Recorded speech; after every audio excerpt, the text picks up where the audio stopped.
Buenos días, hermanos. Sí, ya me dijeron que también dijera hermanas.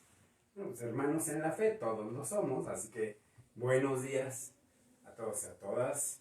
Nos volvemos a encontrar con pues este espacio y este tiempo que nos damos para considerar este elemento de nuestra formación cristiana que ya la hemos referido como el periodo, el tiempo de la mistagogía, que es una praxis de nuestra iglesia desde los primeros siglos de la comunidad cristiana.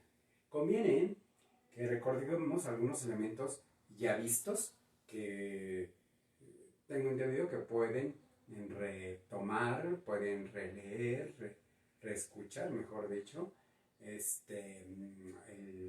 por medio del Facebook, en el momento, en el tiempo que quieran. Nada más es para introducir una pequeña recapitulación. Ya habíamos hablado cómo la iglesia, desde que recibe el mandato de nuestro Señor Jesucristo de evangelizar, esto es, transmitir, compartir y mostrar su mensaje para los que no lo conocen, entonces vemos que distintas etapas. Vimos en un primer momento el querigma, lo referimos ya a los Hechos de los Apóstoles como el modelo querigmático donde se enuncia a Jesucristo nuestro Señor, muerto y resucitado, o sea, la centralidad del misterio pascual. Y entonces vemos que tenemos el querigma. Después del querigma tenemos un periodo de catequesis y evangelización para aquellos que quieren conocer, quieren vivir la vida en Cristo, que la iglesia lo que hace con la misión de llevar el evangelio es proponer el itinerario cristiano, proponer el mandamiento del amor, las enseñanzas de nuestro Señor Jesucristo, sus acciones, sus dichos, sus enseñanzas, de tal manera que nos veamos motivados por esa enseñanza en el querer compartir ese estilo de vida del cristiano. Huelga decir, porque entonces es tan importante que nosotros como cristianos sepamos testimoniar nuestra fe. Necesitamos ver que es más que una imposición obligatoria de transmitir la fe, debería de ser el resultado de un encuentro gozoso con nuestro Señor Jesucristo, y al vernos nosotros llenos de la alegría pascual, querer compartirla con el otro. Es un deseo de compartir con el otro también la alegría pascual. No solamente pensar en términos de obligatoriedad, ¿no? O deber o misión impuesta, sino que la misma alegría pascual nos debe de motivar, nos debe de fortalecer para llevar a cabo esta acción, que no está exenta de sus adversidades. Sin embargo, realizamos este servicio al mundo. La iglesia hace el servicio al mundo de llevar el mensaje evangélico para todos aquellos que se quieran adherir libremente a profesar la fe en nuestro Señor Jesucristo resucitado. Después del querigma viene el momento de la iniciación cristiana. Ese debería de ser el orden que ya habíamos señalado, como ya una persona que ha mostrado su verdadero deseo de integrarse a la iglesia de Cristo, pasa por la celebración, por la recepción de los sacramentos de la iniciación cristiana. Entiéndase, el bautismo, la confirmación o crismación, como se dice en otros lugares, y la Eucaristía. Hasta que el cristiano, bueno, en aquel tiempo, en el primer siglo, y llegando prácticamente hasta donde tenemos el el reporte podría ser hasta el mediados del segundo siglo. Tenemos en las catequesis, en documentos tan antiguos como la Didache, la Didascalia, el Testamento del Señor, que todos son estos textos que vienen de algunos, que se pueden rastrear inclusive hasta el inicios del segundo siglo. Por ejemplo, uno de los textos también muy importante de ese tiempo,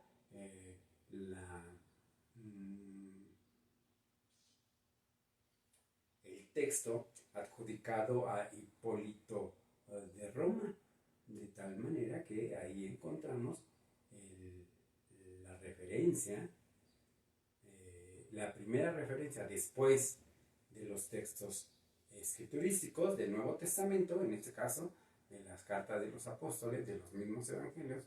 Encontramos ahí la referencia de la misma celebración eucarística y de otras disciplinas en orden a los sacramentos. Tenemos pues en el siglo ya IV y finalmente hasta el sexto, ya propiamente dicho, un texto donde podemos ya seguir una celebración compleja, muy completa, de la Eucaristía, del Triduo Pascual que acabamos de celebrar, etc. Lo importante es ver cómo la Iglesia va teniendo estos momentos ya referidos, que fue el querigma, que es la evangelización, que es la iniciación, y esta etapa, la siguiente después de los neófitos, así llamados, los recién iluminados, los que acababan de recibir en la vigilia pascual los sacramentos de iniciación, entraban a una etapa de instrucción llamada mistagogía, que quiere decir la conducción del neófito, del que acaba de ser bautizado, confirmado y eucaristizado, o sea, primera comunión, ser introducido a la comprensión, celebración y vivencia del misterio de nuestro Señor Jesucristo. Eso significa mistagogía, ser introducido en el misterio, vivir el misterio. Vean que quiero resaltar, aunque siempre hay muchos puntos donde se tocan, quiero resaltar esa gran diferencia entre enseñar a vivir, mostrar y enseñar a vivir el misterio con respecto a la catequesis. El misterio, la mistagogía, secunda o es secundada por la catequesis. Hay que, en la primera ocasión les comentaba que íbamos a hacer un seguimiento un poquito cercano, no totalmente exhaustivo, de un conjunto de catequesis del siglo IV, que son llamadas así las catequesis mistagógicas. O sea, una de las primeras referencias que tenemos acerca de cómo se instruía a los cristianos en la inmediatamente posterior a la celebración de la Pascua, de la pasión, muerte y resurrección de nuestro Señor Jesucristo, del Triduo Pascual. Entonces tenemos esta referencia y retomamos que los padres de la Iglesia, al principio, donde las comunidades cristianas no eran tan numerosas, no estaban tan desbordadas por el número de ministros, como fue después del Edicto de Milán, en el 314, y posteriormente en el 392, con el emperador Teodosio, que oficializa el Imperio Romano como cristiano. Hay quienes erróneamente se lo adjudican a Constantino el Grande. No es cierto. Constantino el Grande lo único que hizo fue dar la libertad de culto, pero no oficializó el Imperio Romano como cristiano. Fue hasta Teodosio Y ahí fue donde explota, por así decirlo, de una manera muy significativa, el número de aquellos que querían hacerse cristianos. ¿Por qué? Porque ya ha pasado, una vez que el emperador Constantino permite la libertad de culto cristiano, entonces ya muchos pueden acercarse con más libertad y aumenta un poco el número de los que quieren ser cristianos, o sea, de los catecúmenos que quieren recibir los sacramentos de la iniciación cristiana. Ni qué decir, después del 392, ni qué decir el boom que se dio, porque ya era obligatorio que el que quisiera gozar de la ciudadanía romana o del imperio romano, en cualquiera de todas las provincias que tenían conquistadas, si quería gozar de la ciudadanía romana, tenía que hacerse cristiano, olvidar los credos paganos y hacerse cristiano. A eso es la oficialización del culto cristiano. Y pues evidentemente muchos, más que por fe, por conveniencia, se hicieron cristianos, o se dijeron ser cristianos. Y fue un problemón, o sea, eso generó muchos problemas, que obviamente la iglesia, conforme van pasando los tiempos, siempre va buscando la manera de dar una mejor solución a estas situaciones adversas. Ahora en nuestros tiempos, ¿qué es lo que sucede? Que estamos siempre, constantemente, estamos siendo invitados a vivir la fe, no solamente a profesarla, que ya es un gran avance, pero a vivir la fe, a comprometer la vida, a que haya congruencia entre lo que creo, entre lo que vivo y entre lo que hago. Este eslabón que decíamos de la mistagogía que se da de manera privilegiada, no exclusiva, de manera privilegiada, se da en el tiempo de Pascua, o sea, en la cincuentena pascual, iniciando desde el domingo de resurrección hasta Pentecostés. Entonces, es un muy buen tiempo donde ya en la antigüedad el mistagogo por excelencia es el obispo. El obispo era el que daba esa instrucción a los neófitos, a los recién iniciados, a los bautizados, confirmados y eucaristizados. De esta forma, la mistagogía le ayudaba a hacer ese eslabón entre, una vez recibidos los sacramentos, y después la comprensión de ese misterio, o sea, de lo que se ha recibido y cómo llevarlo a la vida, y que entonces sea significativo, referente al creyente. Permítanme decir esta referencia para cerrar la idea. Entender pues que vivir la mistagogía va más allá de meramente practicar la religión, en el sentido de realizar actos religiosos, litúrgicos, sino ante todo llegar al objetivo de la mistagogía, de la catequesis, de la evangelización, del querigma, que es vivir la fe en nuestro Señor Jesucristo. Entonces, por eso estamos compartiendo esta cuestión de la mistagogía. Ahora bien, en la sesión pasada, lo que hicimos fue compartir el método mistagógico, que no es otra cosa que imitar, copiar, calcar el método mistagógico de los padres de la Iglesia, precisamente a quienes hemos enunciado eminentemente a San Juan Crisóstomo, San Ambrosio, San Ambrosio, Teodoro de Monsuecia, y se me está pasando el primero, que es Cirilo de Jerusalén. Entonces tenemos el obispo de Jerusalén en el siglo IV, es un referente a esta mistagogía. No quiere decir que ellos sean los únicos.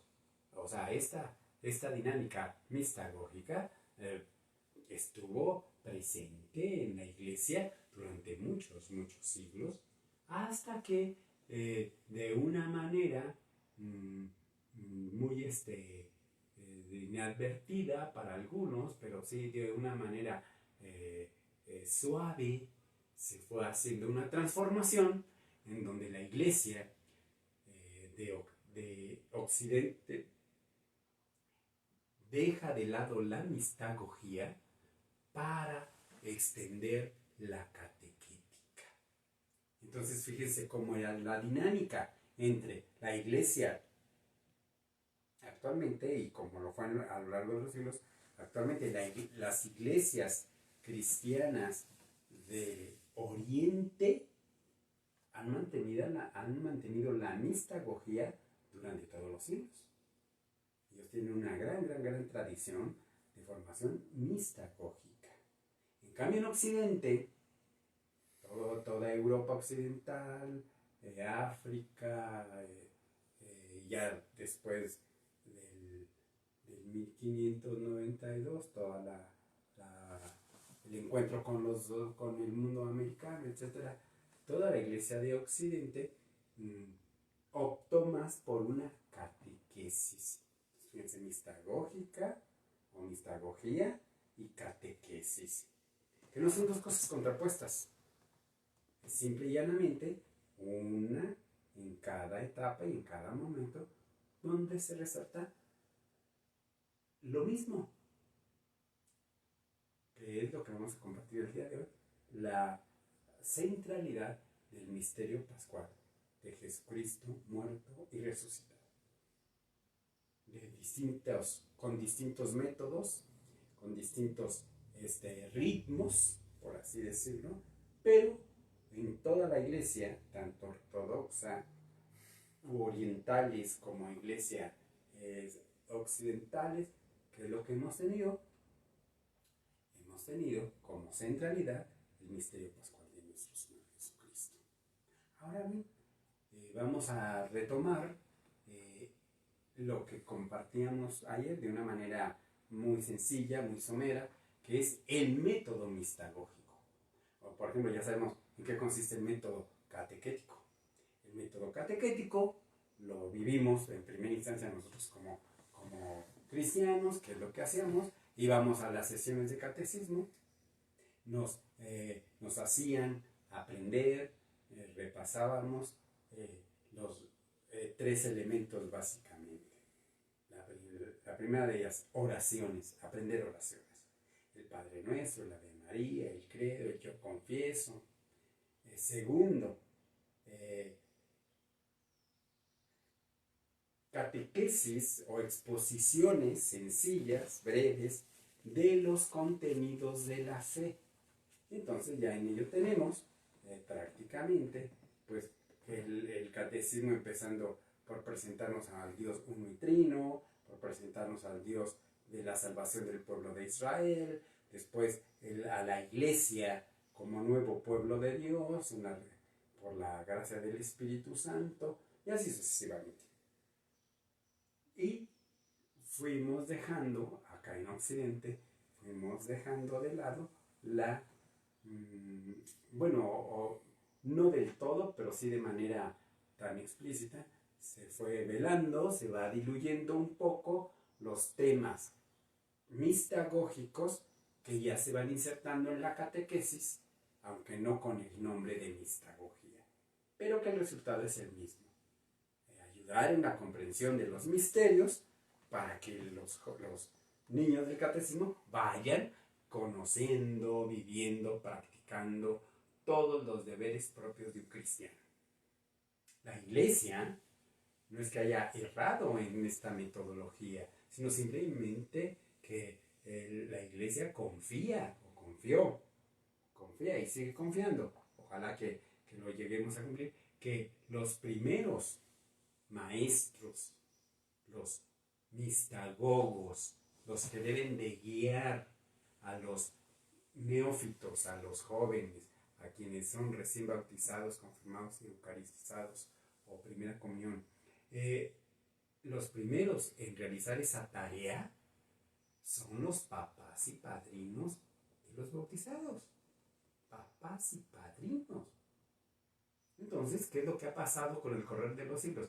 Que los papás no se vuelven maestros de la fe de sus hijos, sino que decimos que vayan al catecismo, que las catequistas sean los que instruyen a los niños, que sean las catequistas los que les enseñen las oraciones, etcétera. Entonces, ¿qué es lo que pasó? Que los papás se desplazaron de esa misión que tienen, esencial, en la formación de sus hijos en la fe, y lo relegaron a los momentos en que con las catequistas los niños reciben una cierta instrucción religiosa.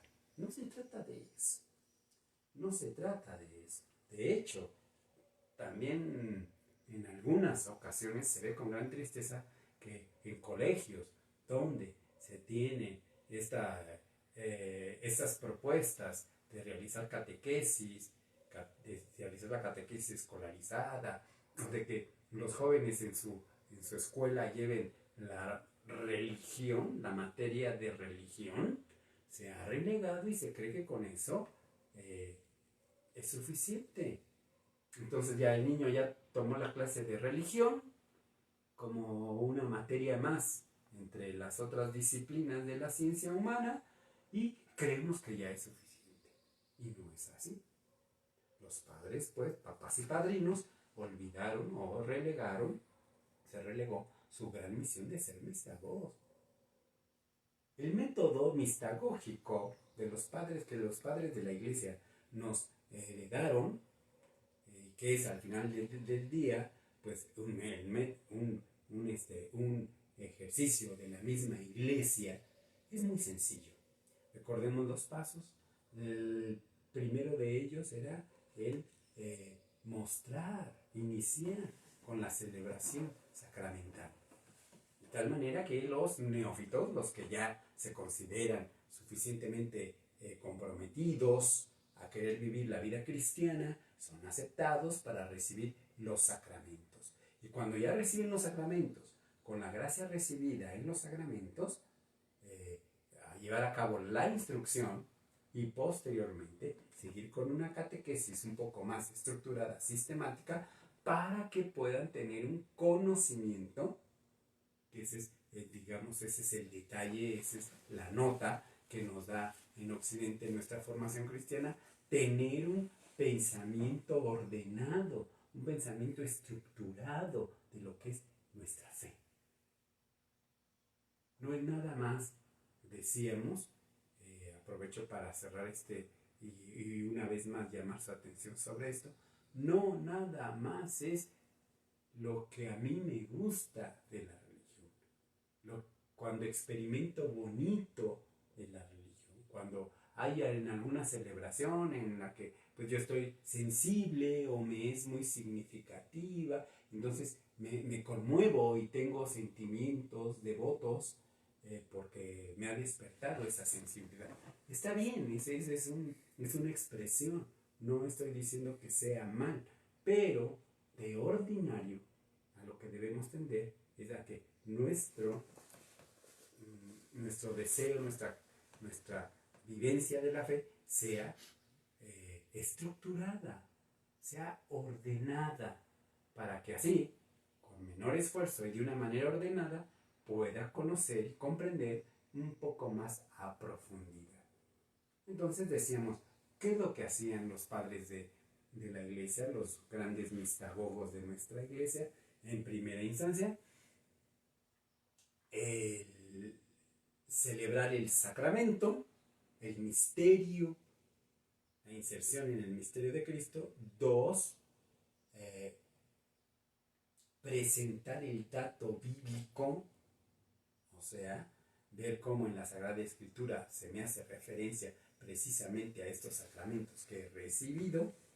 3, el cómo ese misterio que estoy celebrando infiere en mi vida personal, cotidiana. Es muy sencillo, son 3 elementos. El dato litúrgico, el sacramento, en la liturgia, el dato bíblico, puede ser del Antiguo y el Nuevo Testamento, preferentemente el Evangelio para nosotros los cristianos, preferentemente. Sin embargo, tenemos una gran riqueza en el Antiguo Testamento. Más aún, vemos en esta dinámica donde el pueblo de Israel, que es el pueblo de la promesa del Señor, de llevar a plenitud su obra, y cómo la cumple en la iglesia. Entonces, nosotros no somos en la fe, no deberíamos de ser un pueblo distinto al pueblo de Israel. Compartimos la raíz. Y el único problema ha sido, el único problema, que es un problemón, es que el pueblo de Israel no está abierto, sino que siguen considerando su fe como monolítica, contenida completamente en lo que ellos recibieron de Moisés, y no aceptan el que nuestro Señor Jesucristo, en Él se haya dado el cumplimiento del Antiguo Testamento para abrirse al nuevo pueblo de Dios, que lo conformarán hombres y mujeres de todas las naciones, de todos los tiempos, o sea, la iglesia. Así que este método nos ayuda y nos debe llevar precisamente a conocer desde el dato bíblico, desde el acto litúrgico, desde la celebración de los sacramentos, vivir el misterio pascual de Cristo.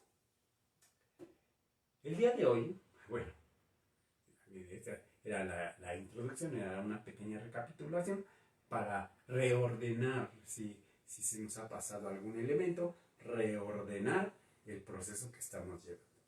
Entonces, el día de hoy quiero compartirles un elemento importantísimo. Como decimos, estamos diciendo que uno de los elementos fundamentales del método mistagógico, o sea, mostrar el misterio de Cristo e introducir a vivirlo, un elemento fundamental es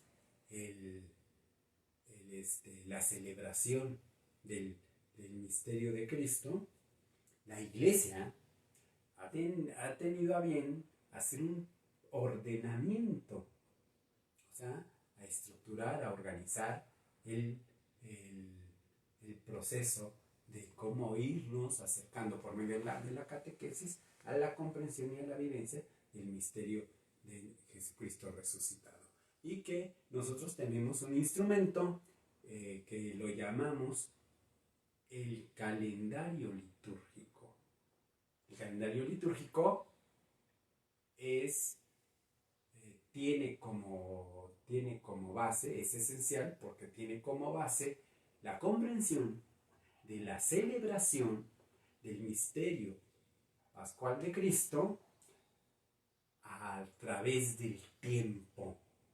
Miren ustedes, vamos a considerar dos elementos. La primera de ellas, ver que la promesa de nuestro Señor Jesucristo al resucitar es manifiesta, lo manifestaba en los evangelios, lo vemos, y sobre todo en el mandato misionero y de la tarea que deben de realizar los apóstoles. El Señor ya manifestaba que los apóstoles y todos aquellos que se hagan discípulos tienen la misión de evangelizar hasta los confines del mundo.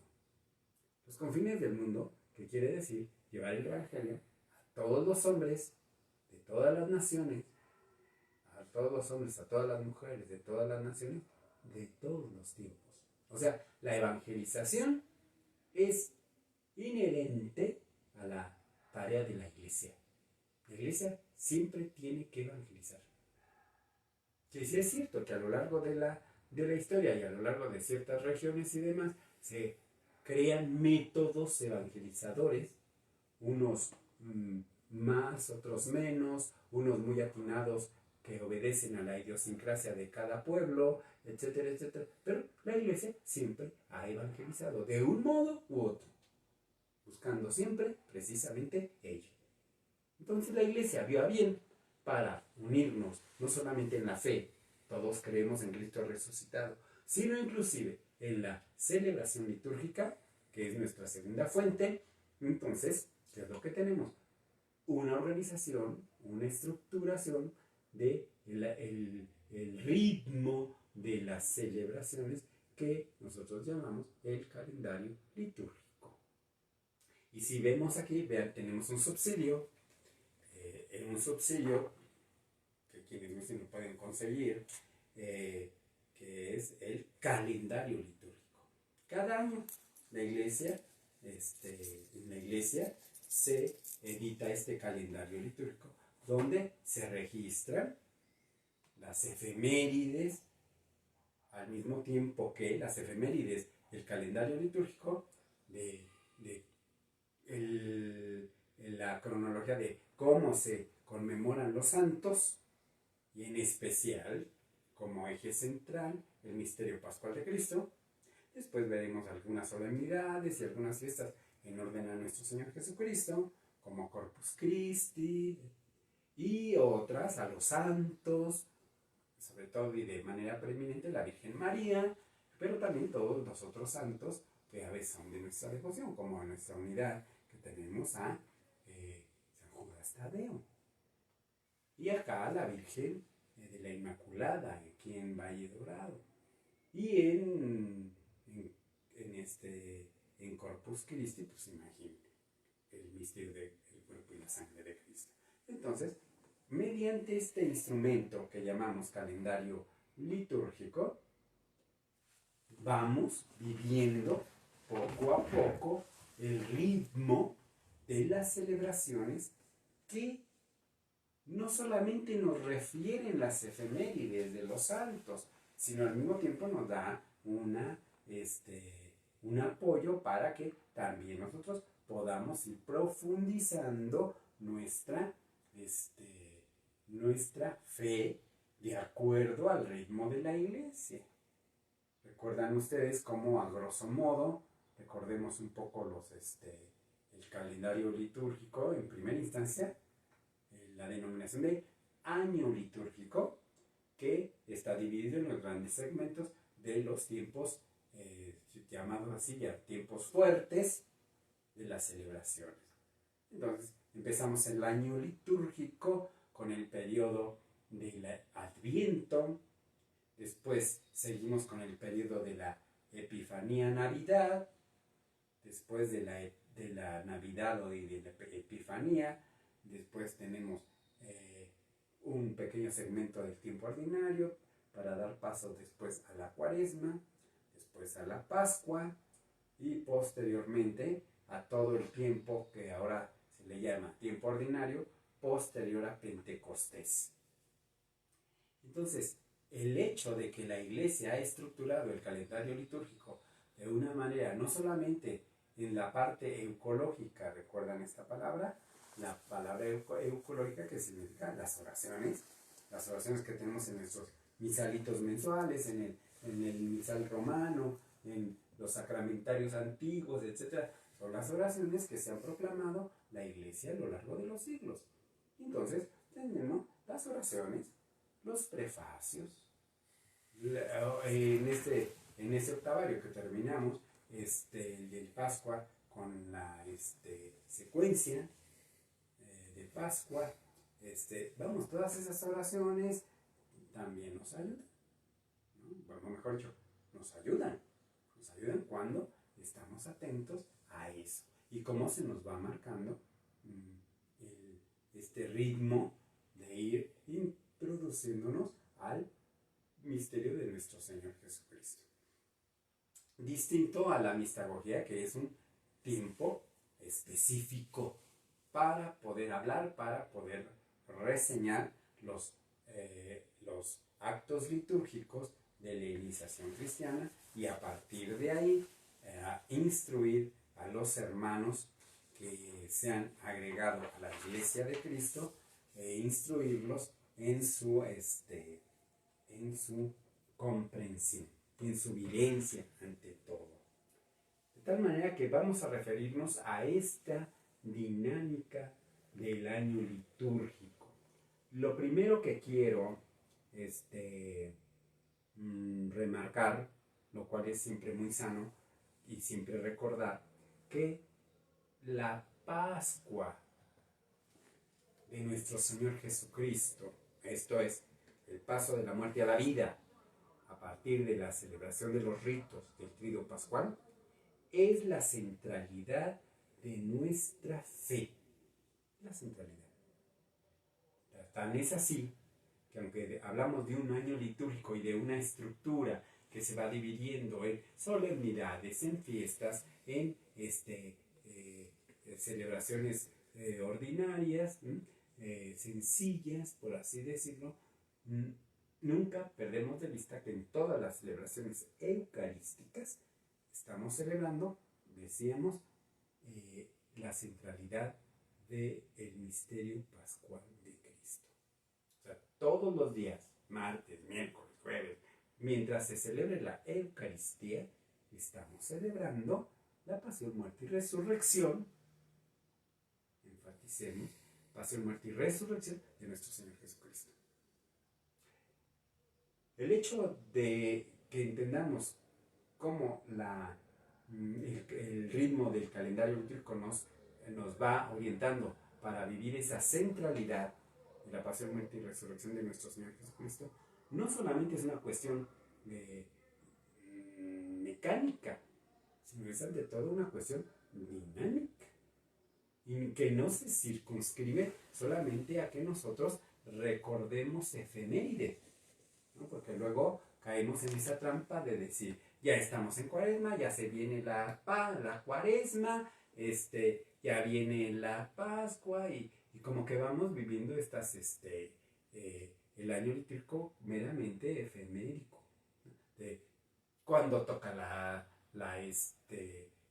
fiesta de San Francisco de Asís, cuando la de la parroquia, cuando todo eso es muy importante. Pero nunca perdamos de vista que lo que estamos celebrando es la centralidad del misterio pascual de Cristo. Entonces nosotros no perdamos de vista. No se trata de que celebramos ¿cómo decirlo? Celebramos la fiesta patronal. Nosotros que estamos bajo el patrocinio, la guía, la ayuda, la asistencia de San Judas Tadeo. Entonces, voy a celebrar la fiesta de mi santo patrono, de mi devoción, con una gran algarabía. No está mal, qué bueno. Pero y cuando celebramos el sacramento eucarístico, cuando celebramos la centralidad de la pasión, muerte y resurrección de nuestro Señor Jesucristo, ¿a poco lo hacemos con la misma alegría, con la misma, digámoslo de esta manera, con el mismo compromiso, con la misma gozo de sabernos resucitados? Pues yo creo que a veces se nos pierde de vista, y ciertamente estamos más aferrados, estamos más anclados, más que aferrados, estamos más anclados a nuestras devociones que a la centralidad. Yo creo que ustedes habrán escuchado, como a veces es muy común encontrarnos a hermanos que forman parte de alguna cofradía, de alguna comunidad, donde pues se tiene la devoción al Sagrado Corazón, cuando se tiene la devoción al santo o santa patrona, o de alguna santa que admiramos o que su vida nos ha tocado, etcétera, etcétera. Sí, está bien, insisto, pero nunca olvidar que la centralidad del Evangelio, de la pasión, muerte y resurrección de nuestro Señor Jesucristo, es el punto desde donde se emana toda la dinámica del calendario del tiempo litúrgico. Ahora, pasemos a la consideración que para mí es más importante. He hecho esta introducción acerca del calendario litúrgico para ver que es un elemento que de un modo u otro nosotros ya conocemos, ¿no? Inclusive para quienes estén lo más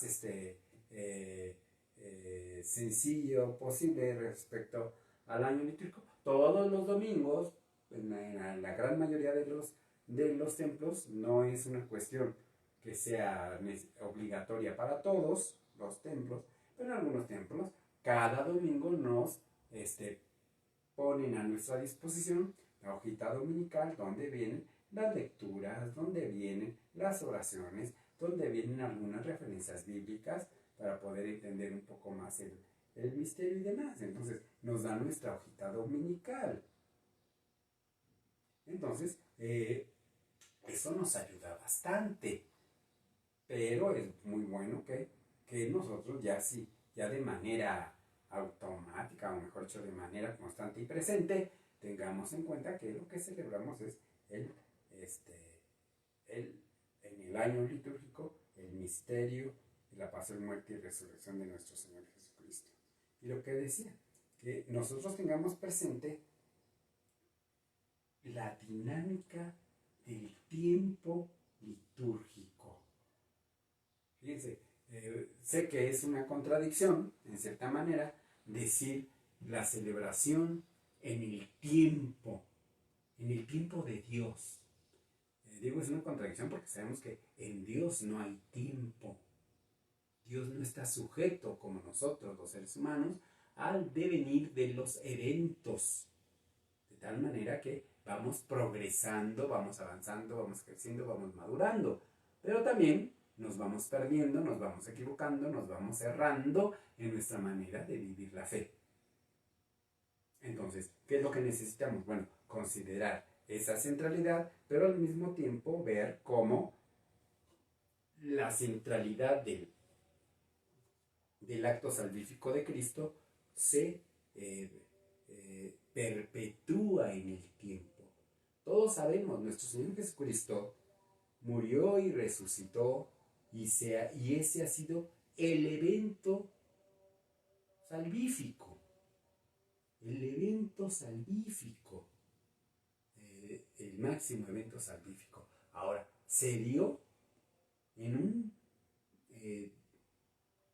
podemos ver de manera histórica, en un momento concreto. Hace cerca de 2000 años, como sea, en el momento en que nuestro Señor Jesucristo caminó entre nosotros, con su cuerpo, como Cristo Jesús de Nazaret, después permaneció entre nosotros por su Espíritu Santo, por el Espíritu Santo, y vean cómo ha entrado ya en la dinámica el núcleo de nuestra fe, que es la fe en el Dios uno y trino, Padre, Hijo y Espíritu Santo. Entonces tenemos la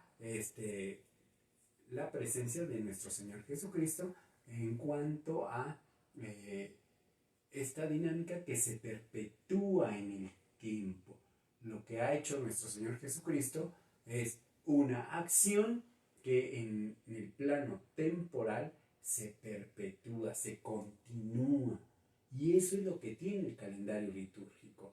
Por eso decía que no nada más se trata de efemérides, no es nada más ir señalando los días litúrgicos que van pasando, sino es ante todo el acto, la acción del Espíritu Santo que hace que la acción que Cristo realizó en el pasado allá en Nazaret, en Jerusalén, resucitando, se continúa a lo largo de la historia del hombre para acompañarlo, para hacerse presente en cuanto que Él está con nosotros, camina con nosotros. La cuestión de los tiempos litúrgicos, como el Adviento, la Navidad, la Cuaresma, la Pascua, el tiempo ordinario, las celebraciones de nuestro Señor Jesucristo, esa es una excelente ayuda, es una buena administración, es una buena ordenación de los tiempos y de las acciones. Entonces, en el calendario litúrgico encontramos un buen apoyo.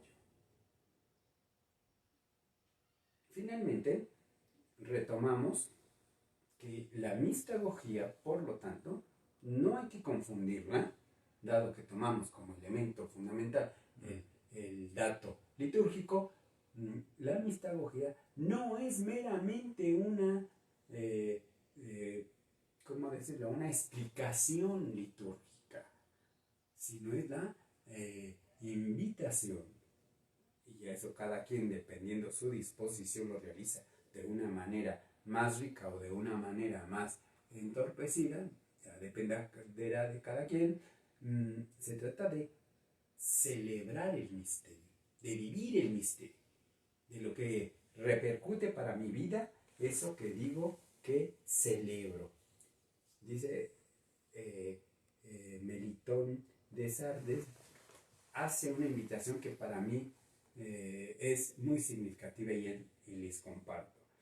Decía que el ser un cristiano que ha vivido la mistagogía, sea porque nuestros papás padrinos, nuestros instructores, todos aquellos que nos enseñan en la fe, ya nos han enseñado a introducirnos al misterio de salvación en la Pascua, dice que ya se llega a la conciencia de poner todo lo que nosotros somos, de poner todo nuestra fe, nuestro ser y qué hacer al servicio de Cristo, y agrega algo que es muy importante, al servicio de Cristo y de su obra.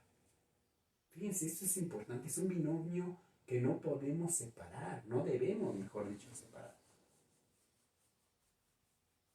Generalmente nosotros, después de una etapa de formación, de catequesis, cuando nos insertamos en una comunidad, cuando formamos parte de un grupo, etcétera, etcétera, generalmente es cierto, muy bueno, vamos orientados a conocer a Cristo, amar a Cristo, imitar a Cristo, dejarnos acompañar por Cristo. Entonces nos volvemos muy bien, muy centrados en la persona de Cristo.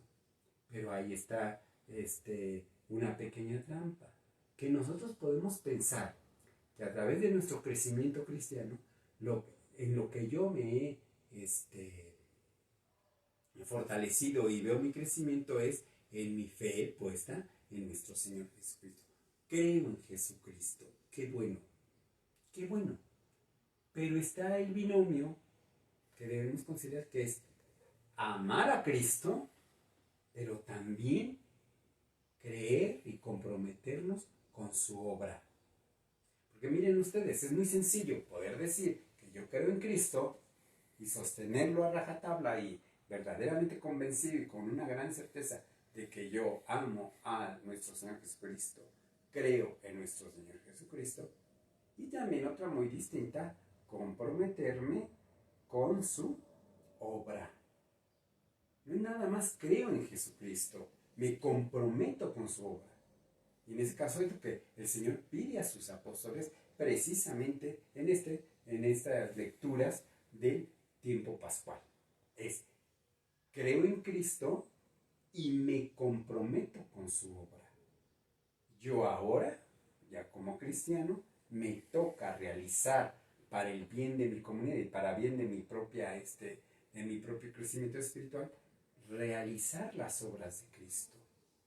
Las obras de Cristo ya las sabemos y a veces tan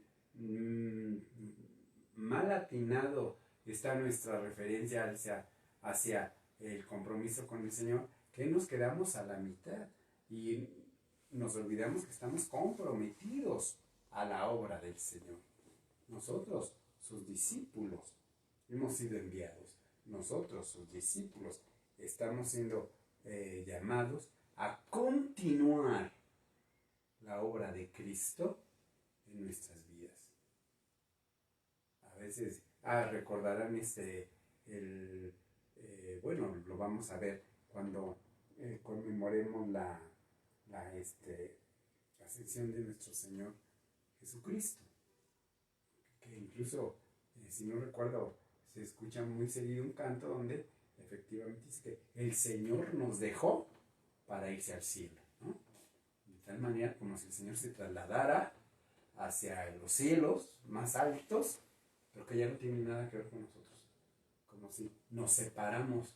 Él en su, ya en su situación, en su estado glorioso, pues ya trascendió la temporalidad, eso es cierto, trascendió la localización de estar en un lugar específico. Él ha trascendido toda la dimensión humana. Así que ya no está sujeta ni al tiempo ni al espacio. Porque ya está en el estado glorioso atemporal. Entonces, nosotros nos podemos comprometer mucho con el dato de la fe, lo cual es muy bueno. Pero no podemos olvidar que ese mismo dato de la fe tiene esta complementariedad en la vivencia, en el acto de realizar las acciones de Cristo. Hoy vemos, bueno, también vean cómo la Pascua nos ha ayudado a esta consideración, porque hemos visto en este octavario, la primera lectura, si se han dado cuenta, la primera lectura no ha sido del Antiguo Testamento. El octavario, la primera lectura siempre es de Hechos de los Apóstoles. Y nos presentan a los apóstoles haciendo exactamente lo mismo que hace Jesucristo. Orar, ayudar a los necesitados, a los pobres. Escuchamos como hace poco, en estos días, como Juan y Pedro curan al paralítico, lo mismo que hace nuestro Señor Jesucristo. Entonces, ¿qué es lo que pasa? Que es una manera de decir, así como los apóstoles aprendieron a hacer las acciones de Cristo, de la misma manera el neófito, el neófito aprende cómo realizar y cómo actuar las obras de Cristo. Vean entonces, mis hermanos, qué importante es entender este apoyo de nuestra iglesia en la práctica de la mistagogía. Es ayudar al otro. Papás, padrinos, quienes estamos en el quehacer de formar y guiar a las personas, a los hijos, a los sobrinos, a los familiares, o sea, todos los que tenemos esta misión de mostrar y enseñar la fe, vean qué valioso es entonces la mistagogía, donde podemos enseñar a los que acaban de ser bautizados a reencontrarse con el misterio y llegar a la profundidad de la gracia que Dios nos comparte. Ahora bien, aunque es verdad que la mistagogía tiene su circunscripción en la cincuentena pascual, el tiempo pascual, eso no quiere decir que sea privativo de ese tiempo. Es meramente la estructura. Porque la mistagogía la podemos practicar y la podemos estudiar y la podemos enriquecer a lo largo de toda nuestra vida. Y si no es todos los días, porque a veces suena verdaderamente exagerado, todos los días, sí, todos los días. Siempre que podamos, mejor dicho, siempre que podamos, de una manera recurrente, de una manera disciplinada, de una manera en la que yo pueda ir entendiendo y creciendo en este gran misterio de fe que tengo. De tal manera, pues, mis hermanos, que la mistagogía no deja de ser para nosotros algo maravilloso, una muy buena oportunidad de pasar de lo que ya hemos aprendido tanto, catequesis, ahora que podamos pasar a este elemento de la mistagogía. Aunque ya tengamos 20, 30, 40 años de cristianos, y yo ni me acuerdo de mi padrino, tal vez alguien suele pasar que nos bautizaron, pero a los padrinos nunca los volvimos a ver. No importa, tenemos la oportunidad de eso que me falta vivir como misterio, no como catequesis meramente, como misterio, lo pueda realizar. Y estamos todos llamados a ayudarnos, a apoyarnos de esta manera.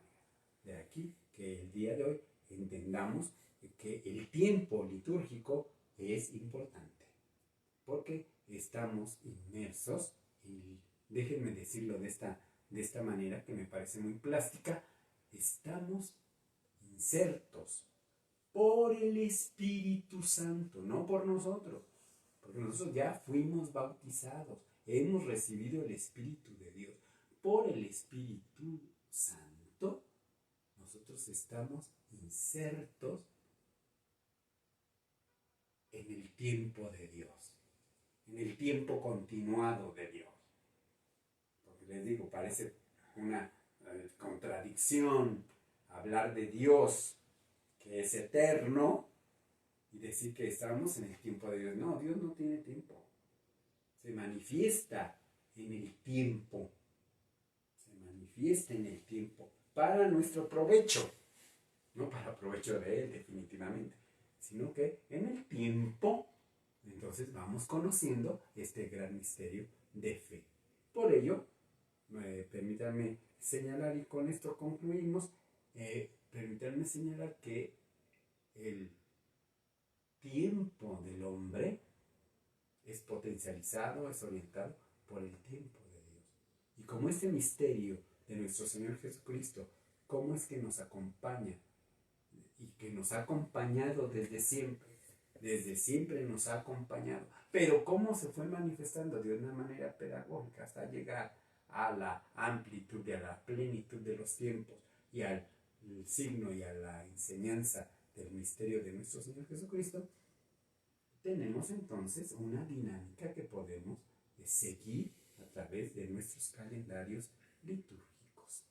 Y también, claro, en otros subsidios como los misalitos mensuales, los misales anuales, etc. Entonces, necesitamos considerar que para vivir el misterio de Cristo resucitado es necesario considerar nuestra temporalidad ya inserta en la persona de Cristo resucitado. Entonces poder ver que la vivencia de la fe no es una cuestión de ocasión, no es una cuestión de hoy sí, mañana no, intermitente, no lo sé, no, sino entender que ya estamos insertos en este presente continuado donde nos vamos encontrando con el Señor. Quien hace el proceso de crecimiento, quien hace el proceso de enriquecimiento, de cada vez una mejor comprensión, es sin lugar a dudas el Espíritu Santo que nos asiste. Vamos a dejarlo hasta ahí, porque yo entiendo que no es sencillo, sin tener toda una estructura conceptual, no es sencillo profundizar en esta categoría del tiempo en el que estamos delante de Dios. Este tiempo que es continuado y que no se interrumpe. A veces pareciera que lo vemos así nosotros, pero nuestro Señor Jesucristo no interrumpe su actuar, no interrumpe su efecto salvífico. Este movimiento del Señor ya es hasta el fin de los tiempos, hasta que nos encontremos con Él en su reino, que es a lo que aspiramos y que es a lo que estamos siendo llamados. Así que meditemos cómo el Señor nos ha permitido a cada uno de nosotros llevar a cabo un discurrir de nuestra vida, de nuestros tiempos, de nuestras aficiones, de nuestros logros, de nuestros fracasos. Todo lo que realizamos en el tiempo lo podemos referir a nuestro Señor Jesucristo, que nos ha acompañado desde siempre, y que nos seguirá acompañando siempre. Que nosotros, siempre y cuando nosotros pues no lo saquemos, lo rechacemos, apostatemos de nuestra fe. El Señor siempre nos acompañará.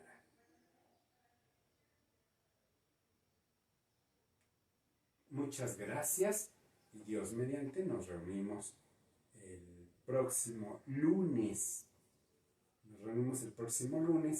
Para poder reencontrarnos, y ahora sí vamos a hacer un seguimiento. No vamos a hacerlo todo, sí vamos a hacer un seguimiento de el contenido de las catequesis mistagógicas. O sea, vamos a leer la catequesis mistagógica, empezando por la de Cirilo de Jerusalén. Vamos a leer esta catequesis y vamos a rastrear los elementos ya mencionados y ver cómo efectivamente estas mistagogías nos van insertando en el misterio de nuestro Señor Jesucristo por encima de la misma temporalidad. Entonces, mis hermanos, tengan un buen fin de semana, sigamos conviviendo la fe, sigamos compartiendo con los demás lo que vamos aprendiendo, y entonces vamos siendo mistagogos, o sea, aquellos cristianos que viviendo en el misterio de Cristo nuestro Señor, somos capaces de poder introducir a otros, no enseñarles nosotros, introducirles al conocimiento del Espíritu Santo, mejor dicho, al conocimiento de nuestro Señor Jesucristo por el Espíritu Santo, para que veamos lo bueno que es el Señor. Ver sus maravillas, ver su obra salvadora y apreciarla siempre de una manera más eficaz y provechosa.